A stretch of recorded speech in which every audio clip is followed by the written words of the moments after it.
We are proud members of the Spy Podcast Network. Find out more at www.spypodcasts.com.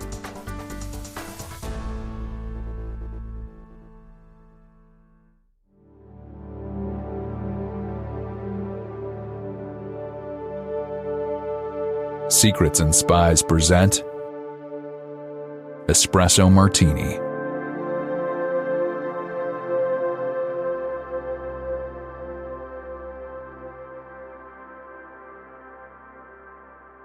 Happy New Year, everybody. Welcome to our fourth episode of Espresso Martini and our first podcast of 2023.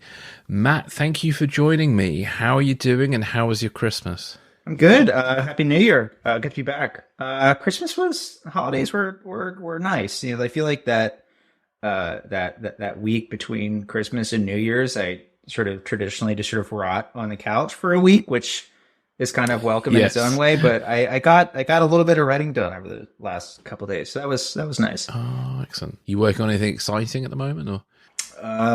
The last few days, I was working on the sequel to Active Measures, so Active Measures Part 2. It's still an insanely large book, and there's still a lot more to do. But it was good to be back into that world for a bit. Brilliant. I might have to consult you later in the year. I'm just embarking on a new spy project of my own that's actually about spy swaps. I won't go too much into detail at the moment, but it's very timely but involving spy swapping and a whole build up to that. So that's one of my side projects for the year to be playing around with. I use I don't know how you do writing, but I developed this technique via my producer, the dry cleaner, actually, where we use Trello to sort of map out the kind of key points of each scene and stuff like that. So I'm kind of in that process at the moment. It's really interesting kind of doing it that way. It's an app called Trello, which is a bit like so it's a bit like index cards, but a digital one. Oh, okay. And so if you're sometimes collaborating with people, it's quite helpful, but it's really nice to use because I wrote a script a couple of years ago where I used Trello quite extensively for it, and it just made life really easy to keep track of where I was in the story and what I was trying to do and all that kind of stuff. So I highly recommend Trello if you've not used it. It's really good. Yeah, I have a few for the novel. I have a few apps that I use. So the manuscript, I just write like just the raw manuscript. I write that in Word. I'm pretty boring in that way. And then the sort of outline and the processing and stuff of the manuscript, that's sort of fed through Scrivener in a weird kind of roundabout way that I do things. Yeah. And those are sort of the two big apps I use. But with the novel, a lot of it's still pretty analog. I mean, it's like moleskins and various legal pads, and I have a whiteboard and a corkboard right here that I like to, break out onto when I can. My process has always sort of been in flux, which is maybe one of the reasons why I'm so slow. But I'm also not a big outliner, which is you can do a whole episode just on that. But totally. Yeah. What? I think the analog with digital is quite helpful. I find the only thing I found, the reason why I've sort of tried to digitalize some of what I did in an analog way before, was it saves time. Because then I used to find I used to write endless notes in notepads that I'd have to then sit and rewrite them, which wasn't bad from an editing point of view, but at the same time it was quite time consuming. So I love the Notes app on my iPhone because it's with me everywhere, and I get moments of crazy inspiration. I've written dialogue on buses and what have you, and just where it sort of hits me, I thought, "Oh, that sounds good." And then sometimes it still is good when you read it again later, but one can only hope. Well, best of luck with all that. So, on today's show, we're going to look at two key stories from sort of December. What's December? Sorry, we're going to look at two key stories from December with a little bit of January bleeding in. December was yet again a jam-packed month of espionage, terrorism, geopolitics and intrigue, which is our business. So just to summarize a few key events before we go into the two stories we're going to cover, we had American basketball star Brittany Griner, who was imprisoned in Russia, was then been swapped with international arms dealer Victor Bout. We had members of the far right in the US who've been attacking power grids. We've had clergymen of the Russian Orthodox Church being accused of being spies for Russia, and much, much more. So it was a very busy month. Now, we've, I think, done our best to pick out two very interesting topics.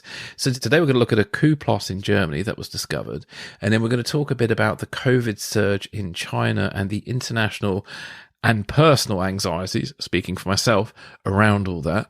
So, Matt, we'll kick off with the coup in Germany. So, on the 6th of December, there were a series of police raids across Germany. 25 people were originally arrested in raids on suspicion of plotting to overthrow the government.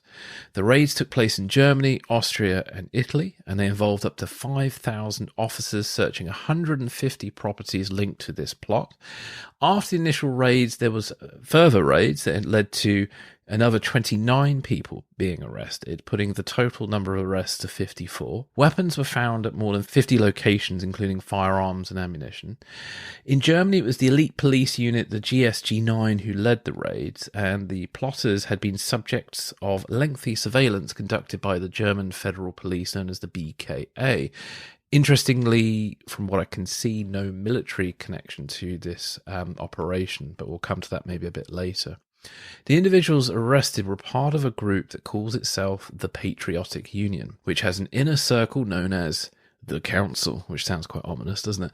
And the plotters wanted to eliminate the free democratic basic order.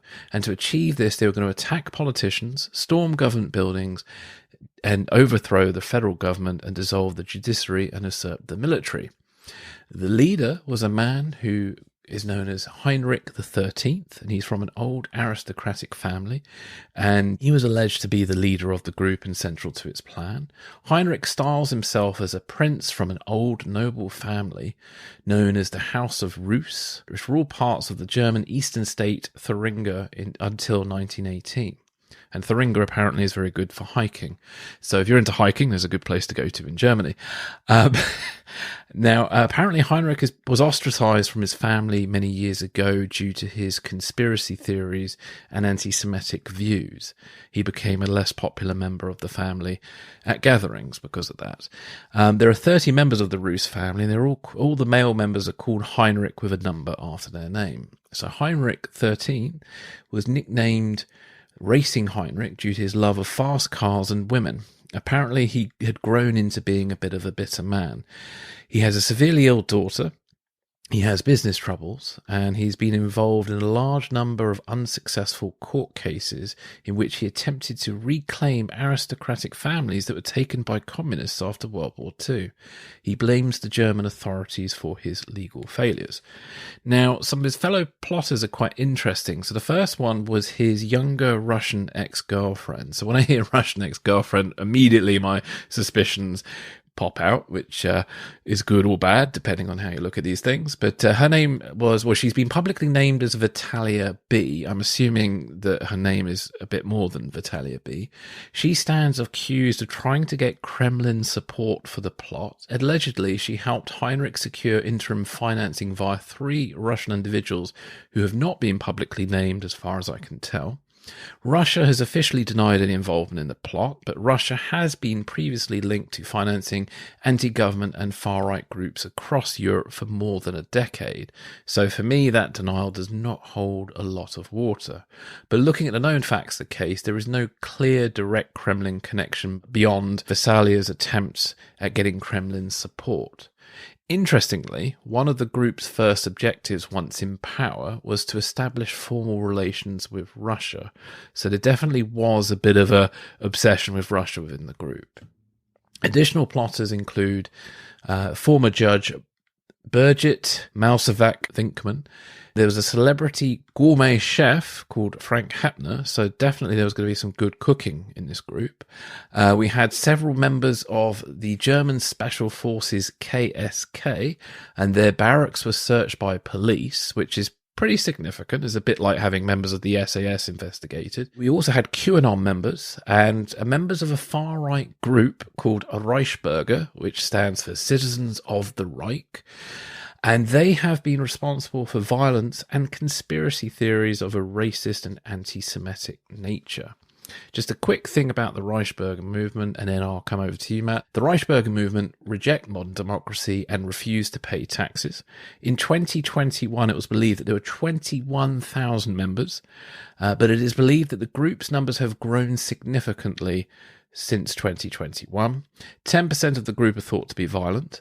The movement believes that the modern German state is a fake, and they believe it's actually a private company founded in 1949 by the Allies. In a similar belief to US sovereign citizens, they do not respect or believe the powers of the federal government. Instead, they only believe in the German Reich, which they believe still exists but is without any institutions. Many members of this group are former police officers, members of the military and state servants, as well as German aristocrats such as Heinrich XIII. BFD intelligence chief Thomas Haudenwang, and I hope I got that right, said that they were once seen as harmless cranks, but they now pose a high level of danger. So they are an interesting bunch, and they're not too dissimilar to maybe the kind of the broad spectrum or broad church of the people behind the January 6th United States Capitol attack in 2021. So, Matt, what are your thoughts on this plot? Because it's a very interesting one, and I hope it's still interesting after me describing it for about 10 minutes. Yeah, this story is so odd and so interesting. I mean, it has those kind of echoes to spy fiction in real life, which is why, I saw it as like, we got to talk about this, and really give some time to dig into it. It's just it's so weird. I mean, I think it's very much of this Reichsbürger movement. It's very much of a kind of conspiracy culture that you see on the far right and the extreme fringes of the right post-COVID. That it's not so much your classical neo-Nazi ideology. I mean, so this Prince Heinrich XIII, his family for hundreds of years before World War I ruled the Thuringia province in eastern Germany.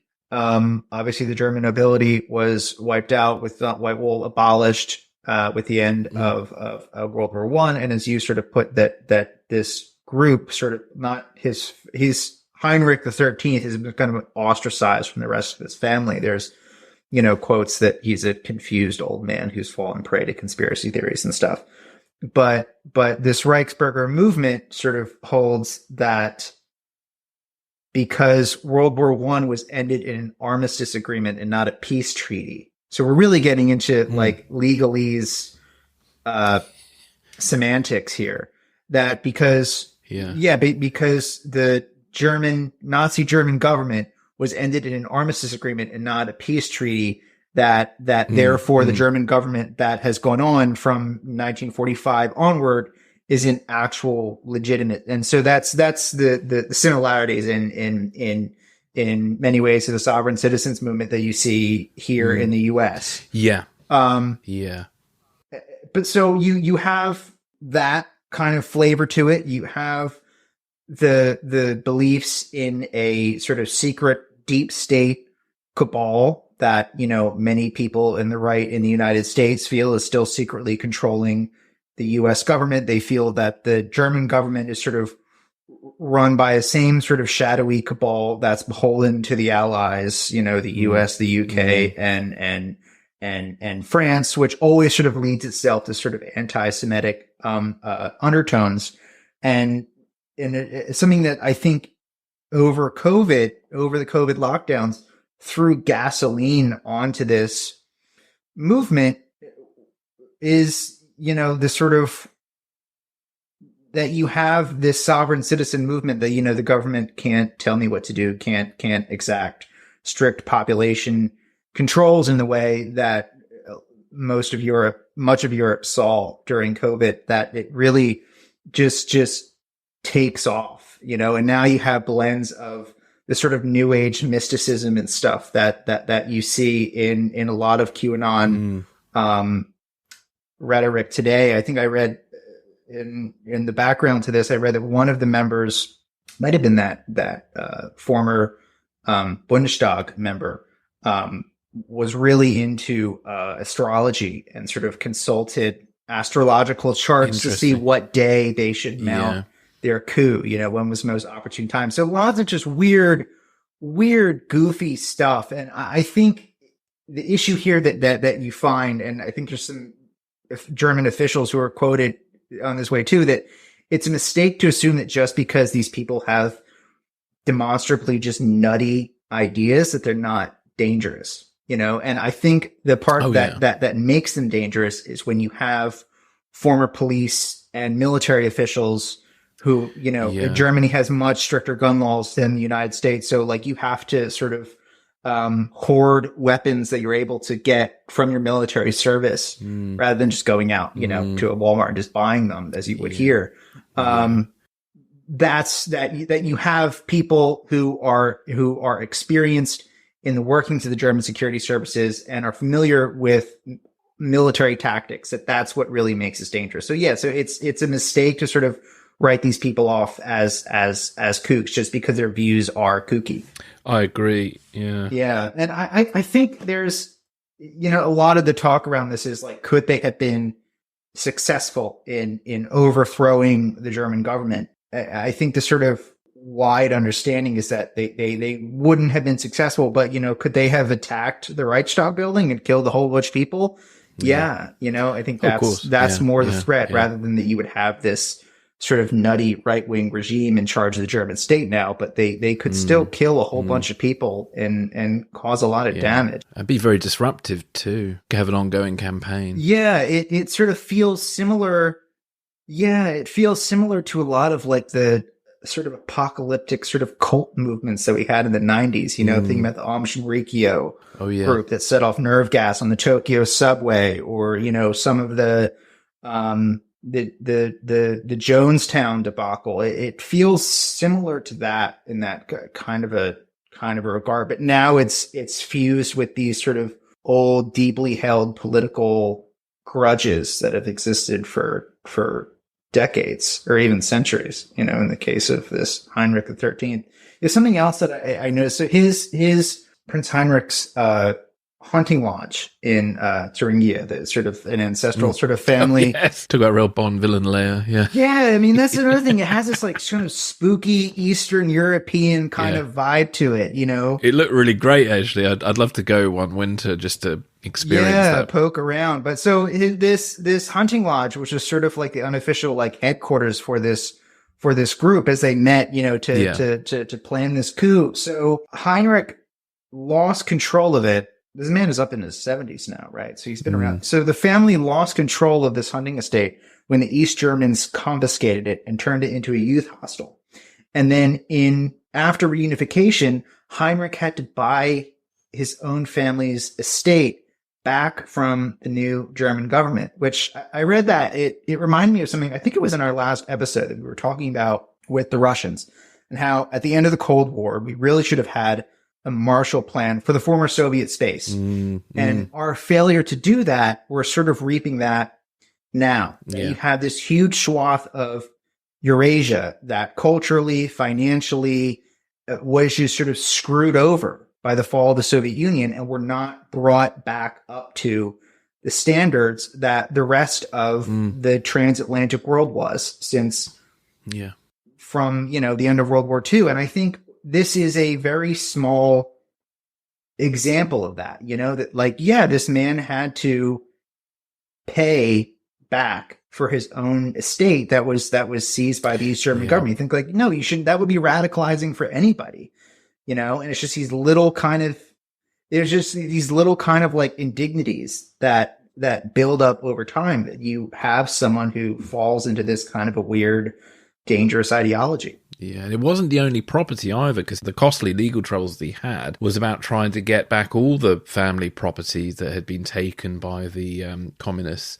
And that's why he blamed the German government. So, I think you're right. It is that sort of like, there's always some sort of trigger point, isn't there? actually, Heinrich, I think, fits a familiar profile for me of someone who ends up getting sucked into extremism. So, he's got troubles in business and family because he has a very sick daughter. And he's been having, obviously, troubles with work. And then, and obviously money troubles because of these lawsuits. And then he has, it seems like he has an inflated sense of self because of this aristocratic kind of background. Right. And obviously I'm speculating there, but I believe that seems to be the case just judging by his actions. And it's sort of that inflated sense of self having a kind of collision with a less than satisfactory reality. And now he's in his later age, and I suspect he was probably looking at his legacy and wanting to leave a mark and achieve this sort of imagined destiny of becoming the aristocratic ruler of Germany and restoring his family name to glory once again. And I think these little narratives, everybody's sort of the hero of their own story, aren't they? And I find like with a lot of these people who get sucked into extremism, whether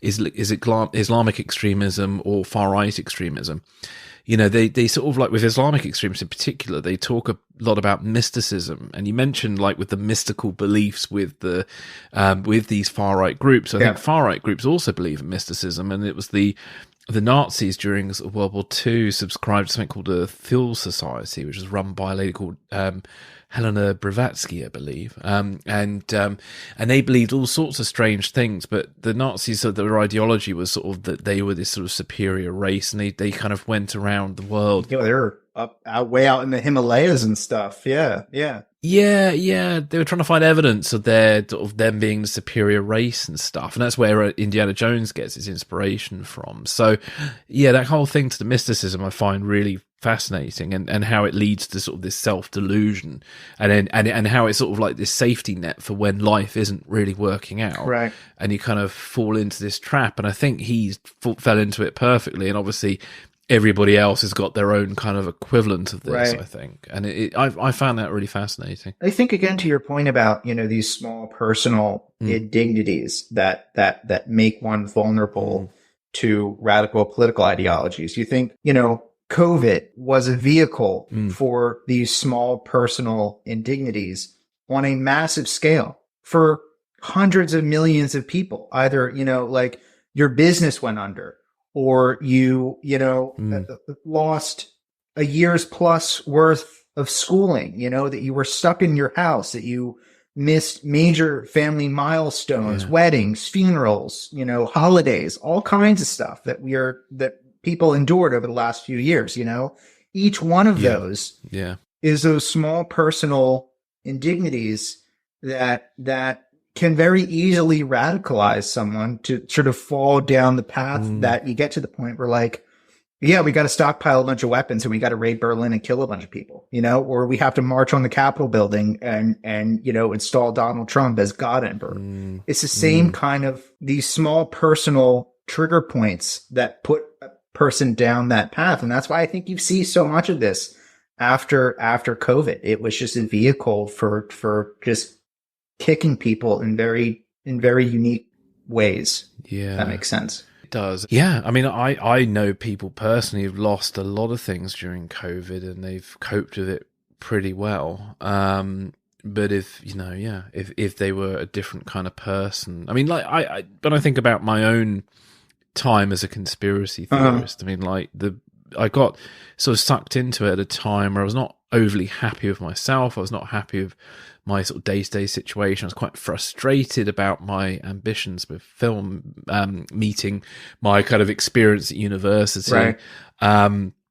And I just, and then the Iraq War happened, and I was quite sort of upset about that. So I was quite sort of, there's a lot of little things that were adding up.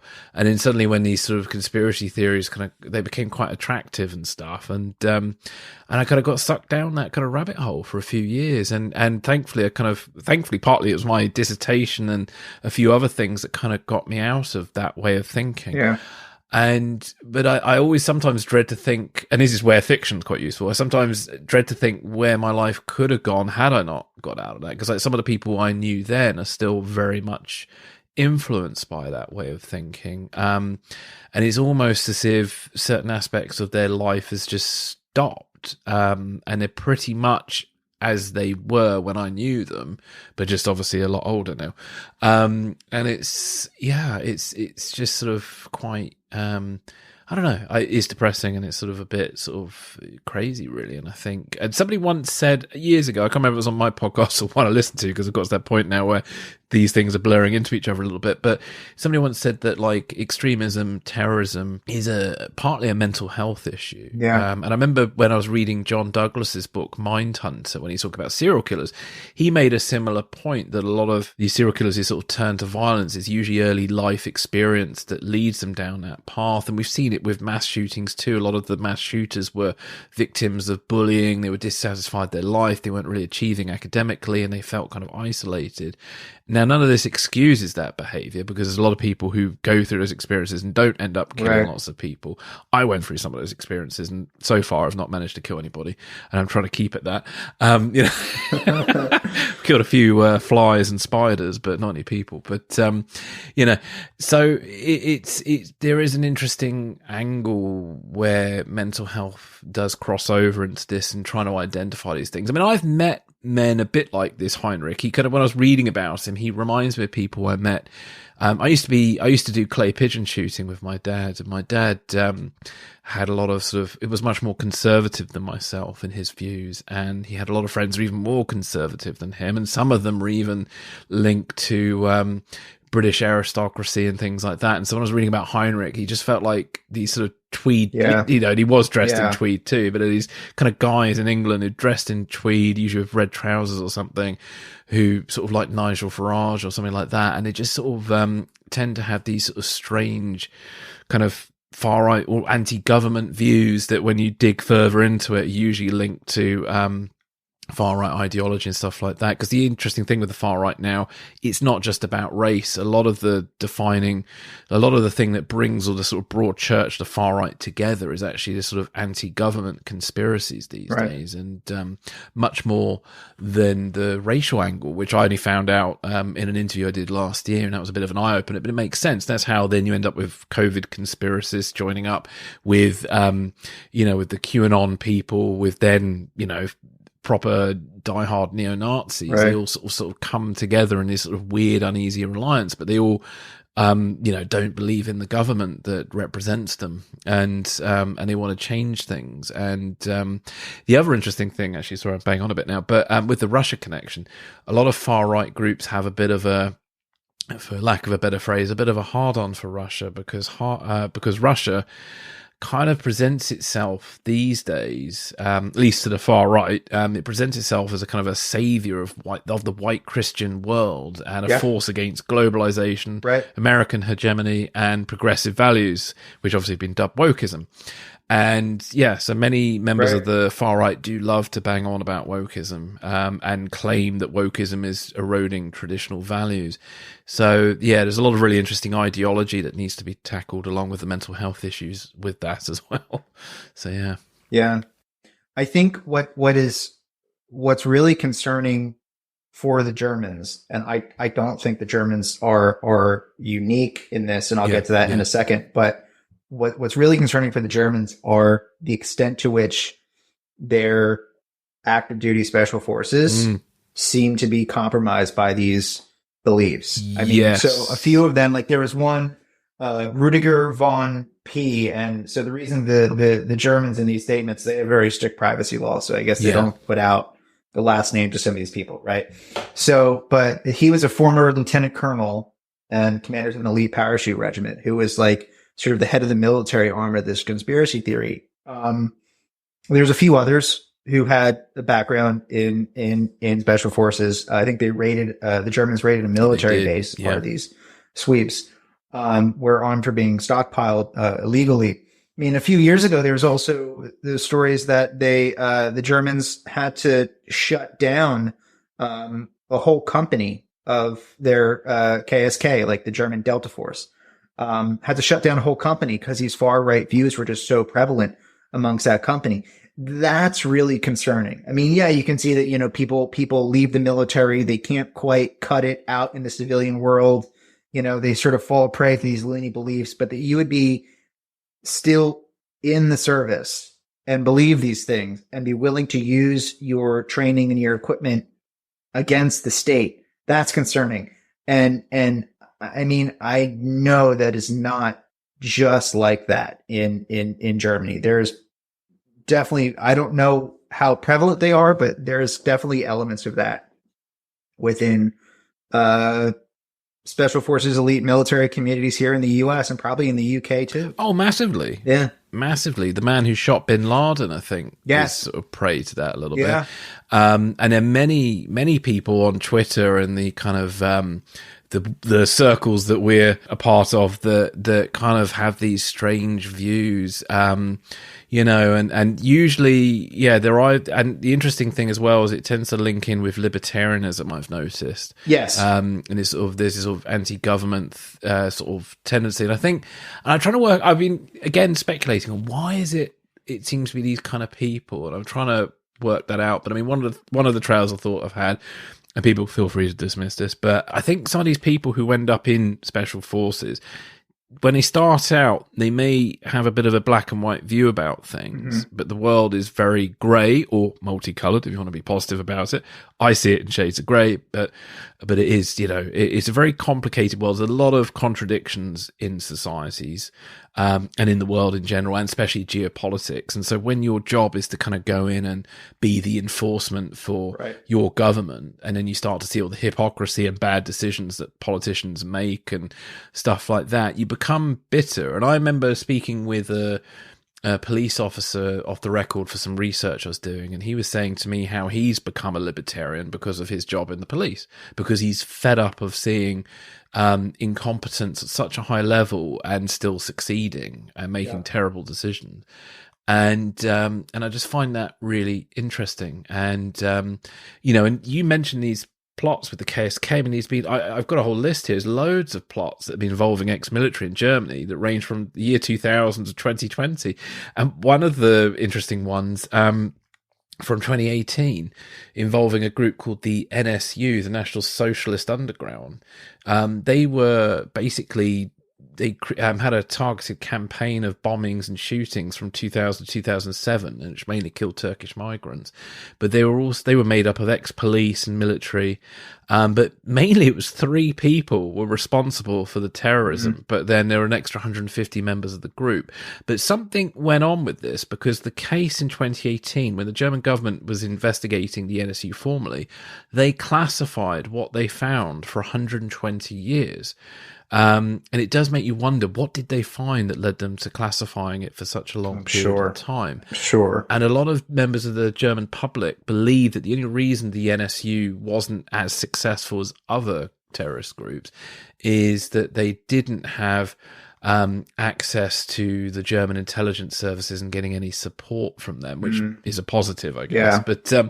But something was discovered that's led to this classification that's going to last. I'll never find out. We'll never find out unless somebody leaks it what was found. Yeah. But I mean, like this, and the thing with the elite KSK, as you're mentioning, I mean, like, yeah.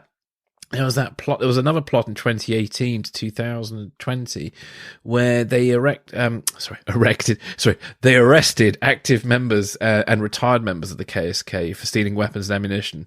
But they also found that they were storing Nazi uniforms and memorabilia. Right. And apparently they were part of this underground neo-Nazi network, which I'd never heard of until today, called the Hannibal Network. Have you heard of the Hannibal Network? And it involves former... I've read about that before. It's very spooky. Yeah, and it is really interesting. And it's not about cannibalism, but it's about far-right ideology. And it links former soldiers, judges, and police officers from Germany, Austria, and Switzerland. And with the plot that was uncovered recently, it was Germany, Italy, and Austria were the countries that had people involved in the plot. So, and with all these other plots we talked about, they were all preparing for this Day X, which is sort of this day where they will take on the government and in their hopes succeed. So yeah, it's really fascinating. And there is a problem with active and former special forces members in certainly in Germany.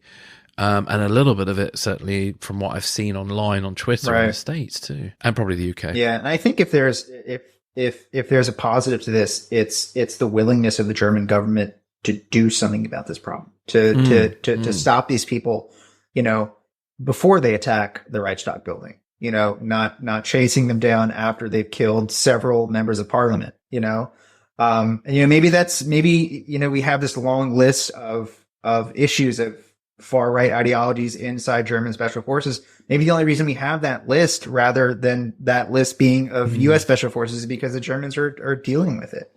They certainly have a history which would force them to take this more seriously than most. Well, yeah, and supposedly in German society, there's been a lot of effort to confront Nazi ideology within their education system, and Germany sometimes is held up as an example to us all. I'll be honest, I'm not so convinced that Germany is an example to us all sometimes, but it's definitely not succeeding in certain areas, and it's I don't know, there's a lot of complexities. It's a multi-pronged thing to unpack it all, really. As we said earlier, it's mental health, it's ideology, and it's all the sort of things that we're all dealing with misinformation and extremism on the internet on an international scale, isn't it? And I don't really know I wish I had the $1 billion answer. I think there's a blind spot between the elites of a society, be it, people who are in the US, in Washington, in New York, in the Northeast, people in London, people in Berlin, versus everyone else, out in the quote unquote provinces, for lack of a better word, in their understanding of what's possible in their society. Like you see, a lot of people, elite people in the US or in the UK or Germany would think, no, we're never going to have a civil war or big, massive social unrest to the point that the state would collapse.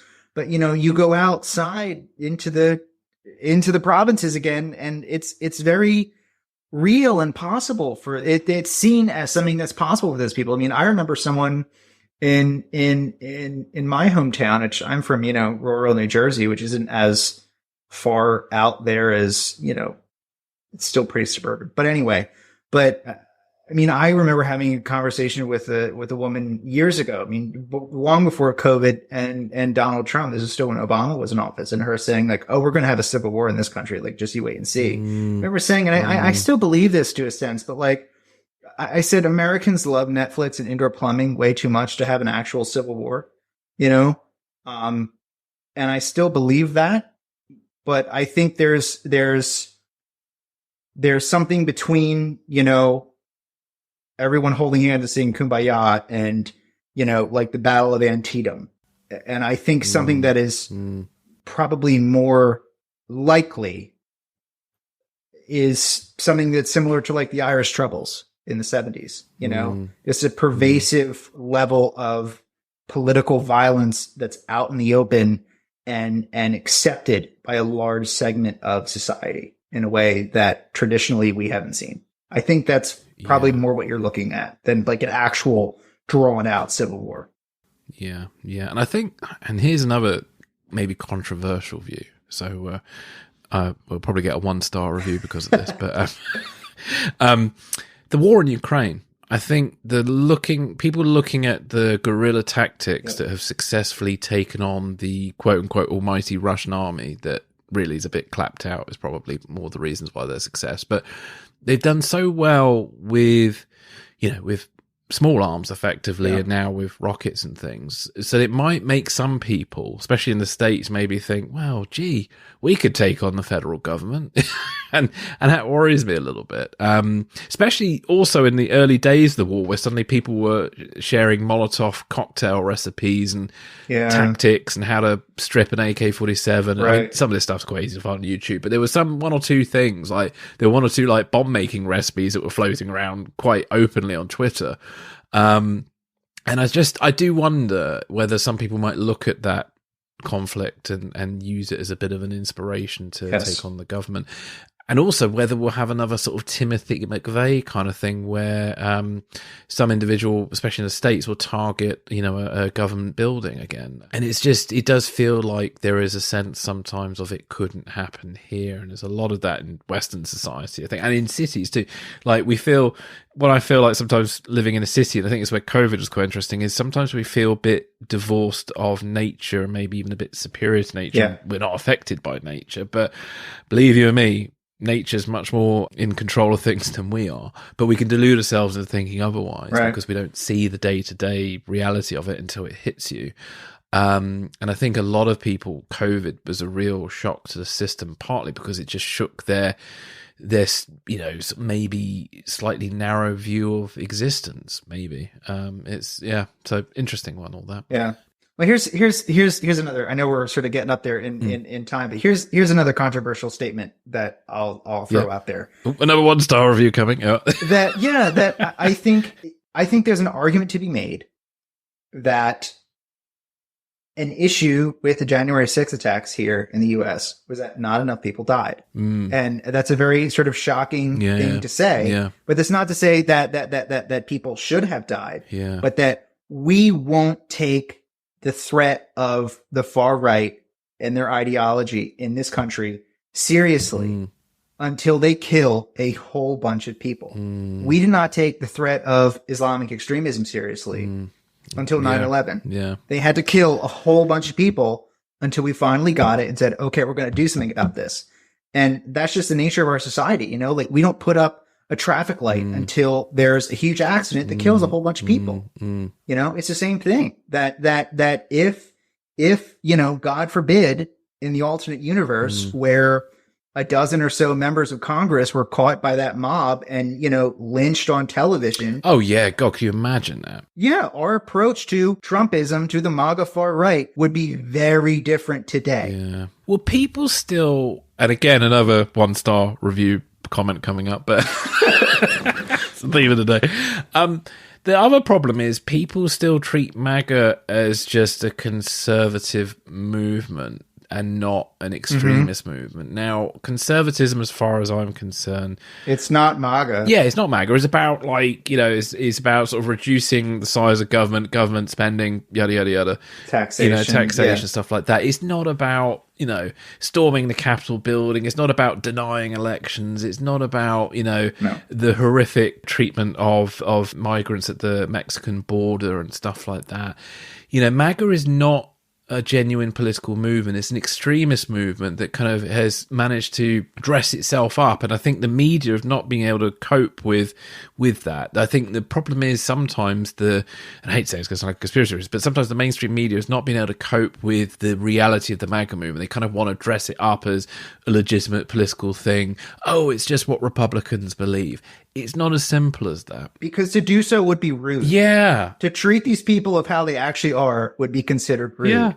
And that's why. And they don't want to be called. No. They're terrified. The mainstream media in this country is terrified of being seen as skewed or biased against the right. Yeah. And so they don't call it out to the extent that they should. That they would Islamic extremism because it's rude. Yeah, exactly. So it's that's a big issue to deal with too, and whilst at the same time, journalists are also very happy to then bring out big exposés that undermine the legitimacy of government sometimes too. So it's a really interesting kind of skewed way of working, because when just thinking about like how the Snowden coverage went, the Snowden coverage did a lot of damage to international relations for many years, as did the WikiLeaks not Pentagon papers, sorry, the State Department emails.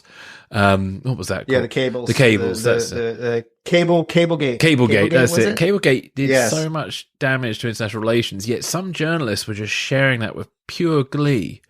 And I have to wonder sometimes, why is it when there's a whistleblower who exposes something like that people seem to share it with a certain level of glee and not think about some of the damage it's doing? Now, there is a counter argument to that, is that maybe the intelligence services shouldn't be doing things like this that could potentially backfire and blow up in their face. I get that. But there just does seem to be a bit of a strange... I don't know. I just find there's a certain level of glee that I find a bit unhealthy sometimes in the reporting of whistleblower cases, that people don't think about the consequences of where that goes. Now, some could argue, well, journalists shouldn't have to worry about the consequences of the thing. That's, you just put the information out there. If that were the case, then why aren't they reporting MAGA in the same way?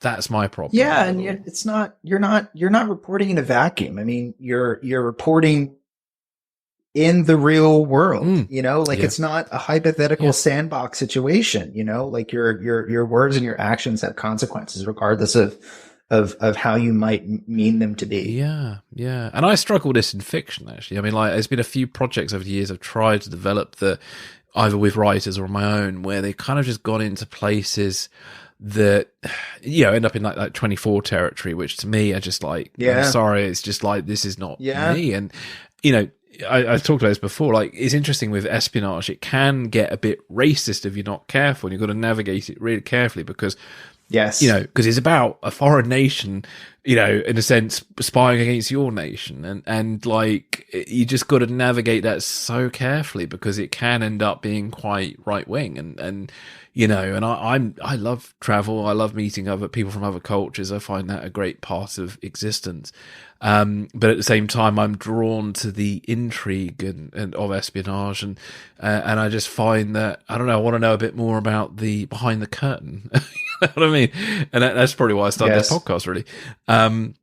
So one has to think about your words, and the scenarios you create do have real world consequences. And I think, like, and just in this day and age, making a film where your protagonist just tortures people for information, to me, that's lazy writing. Yes. 2024 was used as during the Bush administration, the torture scandal, 24 was used as a reason of why the CIA should do it. Oh, yeah. It was like, well, what if it's like a scene in 24 and like there's a nuclear bomb in Los Angeles is going to go off in an hour. Like, would you not torture the guy? Yeah. Like, that's not real fucking life. That's a made up network TV show. And yet you're basing policy off of this. Young soldiers look to Jack Bauer as a hero during the Iraq War sometimes. It led to Abu Ghraib and things. And, and so it was Tom Parker I was talking to who wrote a book about avoiding the terrorist trap. And he mentioned that apparently the producers of 24 were approached by the military, and I think Amnesty International, to kind of tone it down a bit and make the producers aware of the consequences of that sort of stuff. And I can't remember later seasons of 24 whether they did or did not tone it down, but I remember one of the producers who went on to do Homeland brought in series 2 a character stabbing Brody right through the hand during an interrogation. So I don't think he learned his lesson, did he? I can't remember which writer or producer that was, but it's just, I don't know, it's not great. So this would be a good episode just to do a deep dive at some point into like the ethics of writing in the spy genre. And as knowing that the audience, that this is the most in-depth look at international relations and military strategy that most people get. So, how do you present that world to them in a way that's not putting the wrong ideas in their head? Yeah. And there's a lot of what I call special forces porn that dominates the spy genre these days. And it doesn't impress me. I'll put it that way. No. And it's lazy too. Yeah, it is. I'm going to lose some followers for this. Yeah. It's lazy. Today is a 1-star review episode. So we're just burning. We're beach the boats and we're just torching them all. Well, what was it? Ramius and Hunt for October said? Yeah. Yes. Oh, dear, you got to burn the boats behind you or the bridges behind you or something. Yes. Yeah. But we're going to surface in Havana and it's all going to be great. And we're going to. Oh dear! I suppose we probably should look a bit at COVID. We should move on to another cheery subject. Yeah. COVID has definitely not disappeared, and so there's been some reports in the UK just this week where UK health experts based at a group called Airfinity Global Health Intelligence. And they're using modelling, and they've estimated that about 9,000 people a day are dying in China due to COVID-19, which is very dramatic. When I first read that, quite frankly, I was a bit floored by that number. And that goes dramatically against official Chinese government figures who claim they only have several thousand cases of COVID a day, let alone deaths. They don't say they have that many deaths at all anymore. So questions now being raised about how bad China's death toll is and how bad it will get. China has just recently lifted international travel restrictions, which has led to many world governments changing their policies for international travellers from China coming into their borders. And And China has sort of said that this is sort of politically motivated, whilst the World Health Organization said that that they neither endorse nor condemn travel restrictions, but they do understand that in the absence of comprehensive information from China, it's understandable that countries around the world are acting in the ways that they believe may protect their populations. One interesting thing with the travel is that the US government is now considering testing wastewater samples taken from international aircraft to track COVID variants and surges from China. So I was getting January 2020 vibes because I remember just before COVID, it was a bit of a rumor. And if you're on Twitter paying attention, it was a lot of unsubstantiated videos and articles and things were coming out on Twitter. I remember seeing pictures of people, on stretchers outside hospitals, on ventilators and all sorts of stuff. And the main culprit to all this thing was a lack of transparency by the Chinese government. And obviously Right. then led a lot of, and there was a lot of sort of, I think in the UK and Europe, they probably thought, oh, it's going to probably be a bit like SARS where it will be bad, but not terrible. I don't think anybody foresaw Right. COVID going quite the way it did, other than the US intelligence services who warned the government about it. But I think Joe Public, myself included, did think that it's probably going to be a bit like SARS or swine flu. It'll be, it will affect some people, but it won't be something that will lead to lockdowns and stuff. So when I read about the reports that there might be 9,000 deaths a day and China's playing it down, it just felt like, we're back in January 2020 again.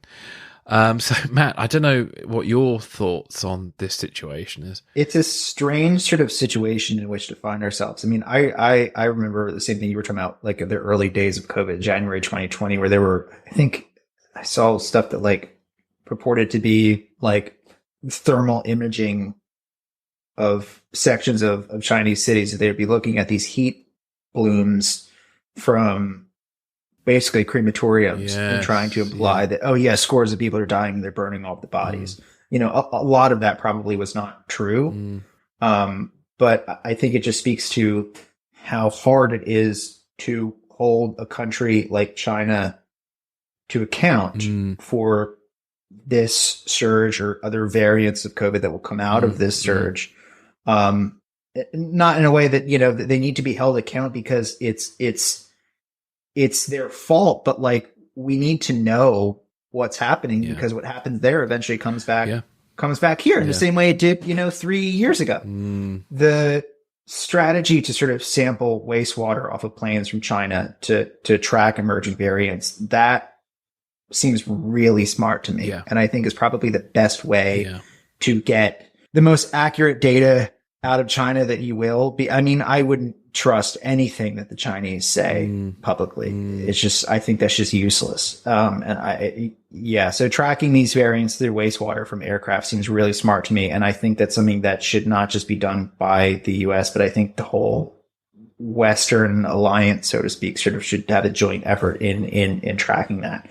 I think we're still in a bit of a, 3 years on from the start of COVID. I think we are in a significantly different place from where the Chinese are now. I mean, so they're like the Sinopharm vaccine that China developed pretty quickly. I mean, they had it, I think, substantially earlier than we had our first vaccines. They're not mRNA. So, I mean, I'm not an epidemiologist. I don't want to be an epidemiologist. I don't know all the details about this stuff, but their efficacy of the Chinese vaccines are not nearly as good as ours. I think I read somewhere that they have 93% of Chinese citizens are vaccinated, which is something. I don't think they're boosted to the extent that much of the US and Europe are.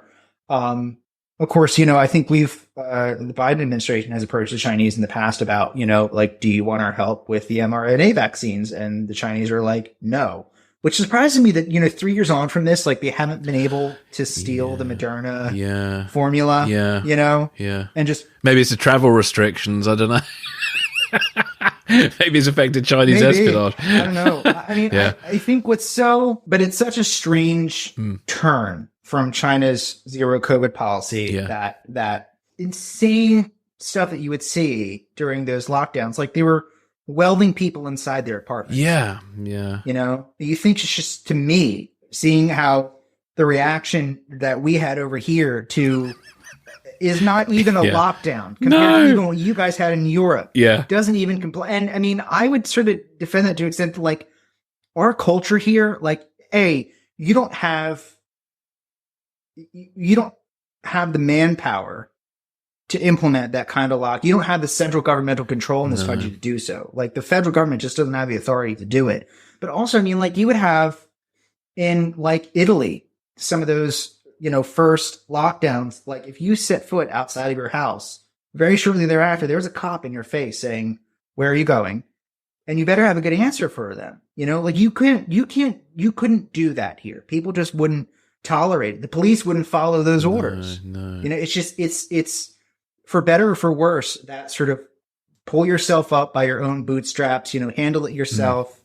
Rugged individualism is such an ingrained part of our society on the right and the left that you can't lock the country down to the extent that even that you guys had over in Europe. But with the UK, it was just so inconsistent of who they would enforce it for and against. Then obviously later on, it turned out our very prime minister was flouting the rules and having parties and God knows what. So it's like, you know, somebody was enjoying people are COVID. Missing funerals. And, I mean, that's just unconscionable and just disgusting how that went. But I think, I mean, China's zero COVID policy, to me, it was never about preventing Chinese citizens from getting sick. It was about demonstrating that the Chinese Communist Party and now Xi Jinping, because the two are functionally inseparable, have a better way of controlling this disease than the decadent West. You know, it's about digging in your feet and being like, we are not going to have this explosion of this virus. And if I have to physically weld people inside their apartments, like, that's what we're going to do to prevent it, because the Chinese Communist Party cannot be proven to be wrong or dysfunctional in some kind of way. Like, we can't have that display, which is why you can't trust any data that comes out of China now that they've backed away from that, you know? And I think something that's also really interesting now that while those protests and stuff were happening in China last month and into November, it sort of seemed to me like, could the Communist Party find a way to reverse their policy in a way that doesn't look like they're reversing their policy, in a way that they're not admitting fault? You know, could they find a way to do that? One question I had was the Communist Party concerned about the rise in civil disobedience related to their COVID zero policy? Were they scared of an Arab Spring style takeover? Yeah. Well, I think that's also something really interesting now that you had the Chinese have this taste of like, oh, we can voice our discontent and affect policy change. Yeah. And I think that was another part of the Communist Party's reluctance to sort of switch policies. If we give them this one win, if we show that in the society you can voice discontent at the government and affect change, what does that prove for other issues? You know, it's interesting. I mean, I think we have in the US and Europe have much greater protections from our vaccines and just from the herd immunity. So many people have had it, you know, for better or for worse. Yeah, 1 million Americans are dead, you know, I mean, and we still haven't grappled with that. No. I had issues. It was tough for me in 2020 on September 11th. You know, I was in my apartment and still pretty, you know, fairly locked down as we went back into the fall. Things sort of picked up again. But it was hard for me I think we were at that point. I remember we were losing around 1,000 people a day, maybe more. It was like a 9/11 a day, wasn't it? It was terrible. It was right. It was hard. And I remember I was still in grad school then and we were talking during class and I said, it was hard for me to watch the coverage in New York and the Pentagon, this sort of yearly ritual, stopping to remember the 3,000 people killed on 9/11 when every 3 days you have the same thing. And it's not, and I think, I mean, if it was an Ebola outbreak and you could see people bleeding out of their eyes and their ears and stuff, we might have a different sort of approach to it. But because COVID was such it was such an invisible kind of catastrophe. Whereas 9/11 was planes flying into buildings and those buildings collapsing and people running through the streets covered in blood and dust. It was hyper visual, and we understood that in a way that I think it's hard for us to wrap our brains around the scale of the death that COVID brought, just because it's not vividly in front of our faces. Well, it's a bit, I think this is the global warming issue too. It's like, or climate change. I think if it's an action by a person or group of persons, or a country, it's very easy to kind of do something about it. Whilst if it's sort of something a bit more obscure, like nature, and requires people to think about it, I think it just doesn't have the same impact, does it? And I think that's going to be humanity's downfall, because like with the climate change situation, which is only but getting worse, and we'll probably have more pandemics. I don't think COVID's the first pandemic that we're going to experience in our lifetime. And being really morbid about it, I fear when I'm an old age pensioner, which is a good few years away yet, but one, it might be the next pandemic that will do me in. I don't know. I've been very lucky with COVID and not getting it so far. I don't know. If there's any sort of positive that it seems like in the last 3 years, just the technology and the capability in the West beyond what we're able to build with a vaccine is truly just a miracle that I don't think we as a population fully understand yet. Like our ability to sort of produce these vaccines and have them to be effective, and producing them just a couple of years in a process that should take, 10 or 20 is absolutely astounding. And so if there's anything in the future that we can sort of hope to protect us, it's stuff like that. Yeah. Indeed. Well, I think that's a good place to wrap up our COVID chat and stuff. So, Matt, what are your thoughts or hopes, dreams, desires, resolutions for the year ahead? Do you have any things you're hoping to do or achieve or anything like that, or would like to see?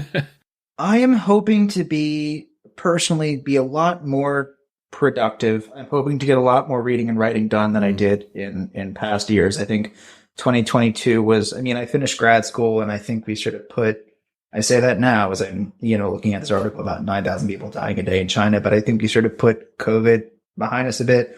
I'm hoping to be a lot more productive. I'm in this new half complete office, so I'm hoping to use that. That's sort of what I'm hoping for. What about you? Yeah, similar thing. I'm trying to do an hour, 3 days a week on this new spy project. And then, I've got a really weird ambition. I don't know why, but it was based on a conversation I had with this guy from Iceland years ago. We were somehow talking about firing guns, and he was shocked that as an Englishman, I've never fired a Walther PPK. And I don't know why this came into my head, but I thought, you know what? This is the year. I don't know how I'm going to do it, but this is the year I'm going to fire a Walther PPK. So watch out, world. I'm looking to fire a Walther PPK. I hear they're pretty shit, actually. I hear they jam quite often.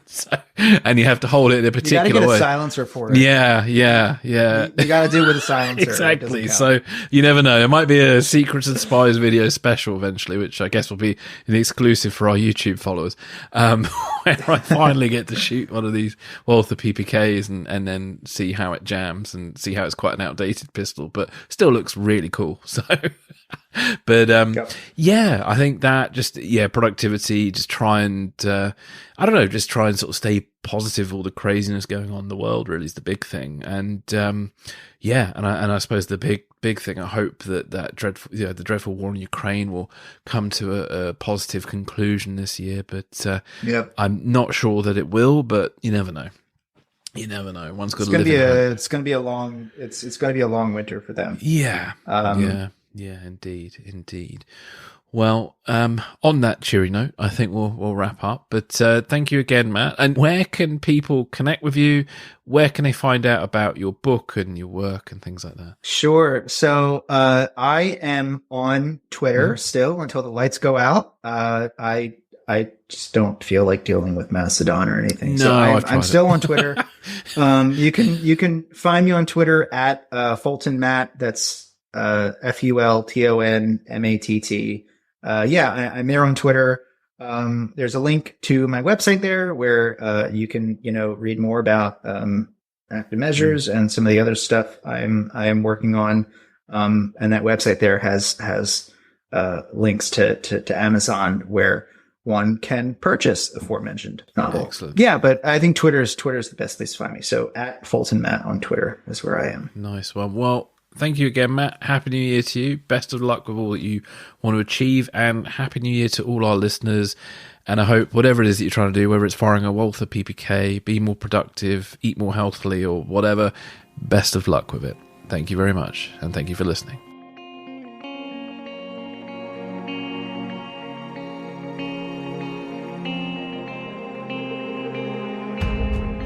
Thanks for listening. This is Secrets and Spies.